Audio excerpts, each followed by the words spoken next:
एक पुलिये से टकराई और उसके बाद उसके डीजल की टंकी फूटने से उसमें आग लगी और 25 लोग वहाँ पर जलकर उसमें उनका मृत्यु हुआ है।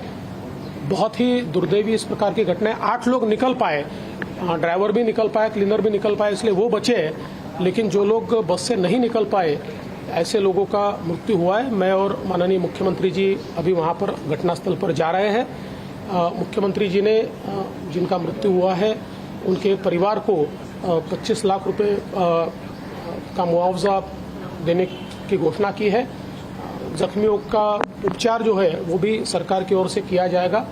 एक बहुत ही भयंकर इस प्रकार की घटना है, इसकी जांच भी हम लोग कर रहे हैं, इसके कारणों की जांच भी कर रहे हैं। जो लोग जिनकी मृत्यु हुई है उनके परिवार के साथ हमारी संवेदनाएं हैं। सर, जिस तरह से 25 लोग जल के ये हुए हैं सर, कहीं ना कहीं उनकी शिनाख्त किस तरह से की जा रही है, क्योंकि आपने बताया कि पूरी तरह से बॉडी बर्न हो गई है। देखिए, अभी अगर कोई मार्कर्स के द्वारा उनके घर के लोग उनकी शिनाख्त कर पाते हैं तो फिर बॉडी उनको सौंपी जाएगी, लेकिन अगर ये शिनाख्त नहीं होती है तो फिर डीएनए टेस्टिंग जैसी भी चीजें करनी पड़ेगी। सर, हमने देखा कि पहले भी इस तरह के इंसिडेंट हो चुके हैं समृद्धि महामार्ग पे, तो कहीं ना कहीं सरकार को ज्यादा अलर्ट रहने की जरूरत है या फिर कुछ अलग स्मार्ट सिस्टम की आपने बात करी। अजित पवार ने भी एलिगेशंस लगाए कि रोड सेफ्टी का जो है इशू बहुत बढ़ते जा रहा है, कंस्ट्रक्शन जो है वो सेफ नहीं है समृद्धि महामार्ग। देखिए, समृद्धि का कंस्ट्रक्शन तो बिल्कुल सेफ है, उसमें कंस्ट्रक्शन में कोई प्रॉब्लम नहीं है, क्योंकि अभी तक जितनी घटनाएं हुई है इस किसी भी घटना में रोड के कंस्ट्रक्शन का प्रॉब्लम सामने नहीं आया है। कई ह्यूमन एरर आया है, कई व्हीकल एरर सामने आया है, तो इसलिए रोड कंस्ट्रक्शन पर इस प्रकार से बोलना तो ठीक नहीं है। लेकिन मैं इतना ज़रूर कहूँगा कि अभी हम लोग वहाँ पर स्मार्ट सिस्टम लगा रहे हैं, कैमरेज के माध्यम से उसका मॉनिटरिंग भी हम लोग कर रहे हैं और ऐसी भी सिस्टम लगा रहे हैं कि हम लोग जो भी डिजायर्ड जो स्पीड है उससे ज़्यादा स्पीड से जो लोग चल रहे हैं उनको अलर्ट दे सके, उनको हम रोक सके, उनको इंटरसेप्ट कर सके, ऐसी चीज़ें भी इस स्मार्ट सिस्टम में हम लोग लगा रहे हैं। लेकिन जब तक ये सिस्टम इन प्लेस नहीं आती तब तक हम लोगों को ह्यूमन इंटरवेंशन ही करना पड़ेगा और हम लोग उसका जरूर विचार करेंगे। सर, एक आखिरी सवाल, जिस तरीके से एसी स्लीपर बस थी और इस कारण से ये पहली बार हादसा नहीं हुआ कि एसी स्लीपर बस में आधी रात को ऐसा हादसा और मृत्यु हो गई, तो क्या उसके चलते क्या कुछ योजनाएं बनानी जरूरी है सरकार को, आपको लगता है? देखिए, मुझे ऐसा लगता है कि विशेष रूप से ड्राइवर्स को सेंसिटाइज करने की जरूरत है और जब देर रात ऐसी बसें चलती है तो कई बार कुछ हमारे नियम है, 2 ड्राइवर रखने चाहिए, तो उस प्रकार से रखे गए हैं या नहीं रखे गए ये भी देखने की आवश्यकता है। इस बस का टाइमिंग किस प्रकार का था, इसमें 2 ड्राइवर की रिक्वायरमेंट थी या नहीं थी, तो मुझे लगता है कि इस प्रकार की एक सेंसिटाइजेशन ये बहुत जरूरी है, वो हम करेंगे।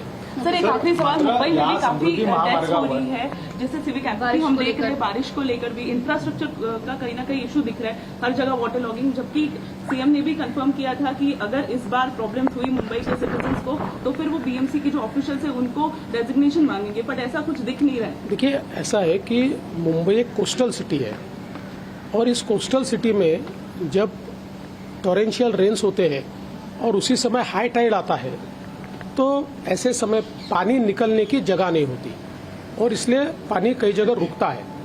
विशेष रूप से ये पानी न रुके इस दृष्टि से पंपिंग स्टेशंस का निर्माण ये चल रहा है। दुर्दैव से जिस गति से उसको करना चाहिए था बीएमसी ने नहीं किया है। जब तक ये pumping Deputy Chief Minister of Maharashtra, Devendra Fadnavis, speaking on the terrible bus tragedy that took place on the Samruddhi Mahamarg Expressway in Maharashtra in the early hours of this morning, just after midnight, at around 1:30 and between 1:30 to 2 a.m.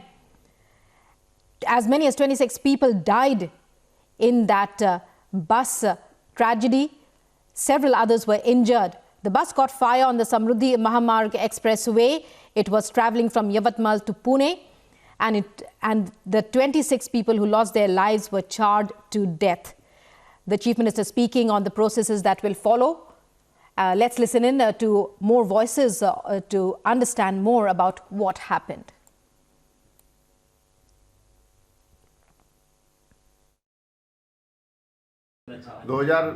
जनवरी में हमने लिया है और मार्च 2020 में lockdown था, वो पूरी 1 साल बंद थी और उसके बाद ये बस जो है ये बस पूरी नहीं है, उसका पूरे डॉक्यूमेंटेशन ओके है उसका जो ड्राइवर था दानिश नाम का, वो भी एक्सपीरियंस ड्राइवर है।